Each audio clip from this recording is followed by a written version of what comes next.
Hey, I don't know if you know this, I'm sure you do, but we're about to celebrate our nation's 247th birthday. And I figure that you'll be like me and you'll enjoy a day of barbecue, fireworks, and hopefully some ice cream, watermelon, and maybe even a parade. Now, for the past few years around the 4th of July, I do wonder how many more birthdays does this old girl have left? When I was a kid, it seemed as if nothing would ever topple the country that I grew up in. I mean, it was the happy days of the 50s and 60s when most people were experiencing an advancing level of financial security.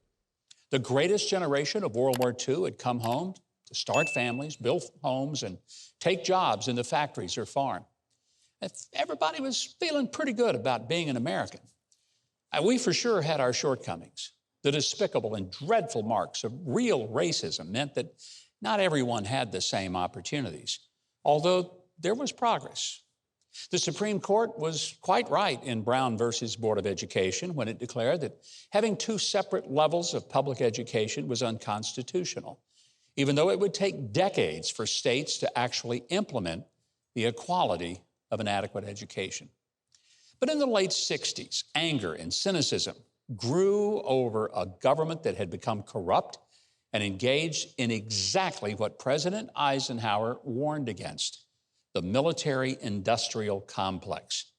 We entered a long war that we really didn't have a strategy to win, but we found it hard to disengage because too many industries depended on making the machinery of the war.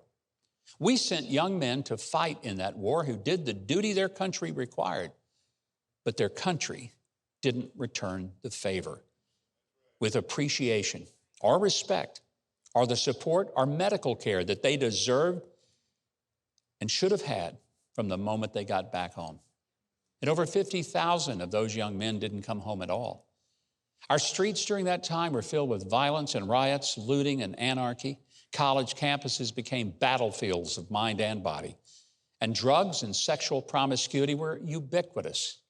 And we wondered if the country would survive all that. But somehow we did.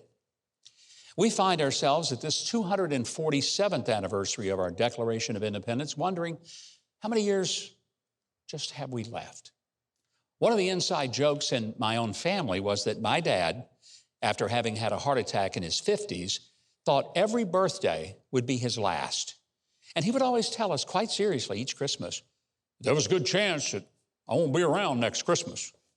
So every year we would kind of obligingly celebrate his last Christmas, which ultimately became known as the 22nd annual Last Christmas, which frankly turned out to actually be the last one. But his annual Last Christmas was sort of like the Rolling Stones farewell tours. I mean, there have been 20 of those, and heck, Mick Jagger turns 80 years old this month. But even good things and good people come to a conclusion. I just hope it's not true of America. I love this country. I really do. I know it's got its faults and it's been far from perfect, but even our founders recognized that we would strive to be a more perfect union, not that we had already become one. This country has been really good to me, a kid who grew up in typical Southern poverty in a little rent house in a small Arkansas town that no one ever had heard of. And I wasn't just the first male in my family to go to college. I was the first male in my entire family lineage to even graduate high school. I doubted I would ever see a governor in person, much less become one, or more importantly now, be the father of one. I sometimes sit on our property and I just thank God for the blessings that exceed my wildest expectations. Frankly, I got a lot to celebrate this 4th of July, and I hope you do as well. But I'm genuinely concerned that if our great nation doesn't have a spiritual awakening soon, we're going to blow out the candles for the last time on America's birthday cake. I'd rather keep going to America's birthday party instead of her funeral. What threatens our nation's survival isn't divisive politics or the economy or even the results of rampant crime.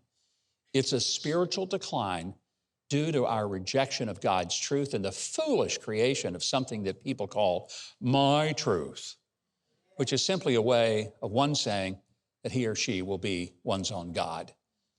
Pray for our country.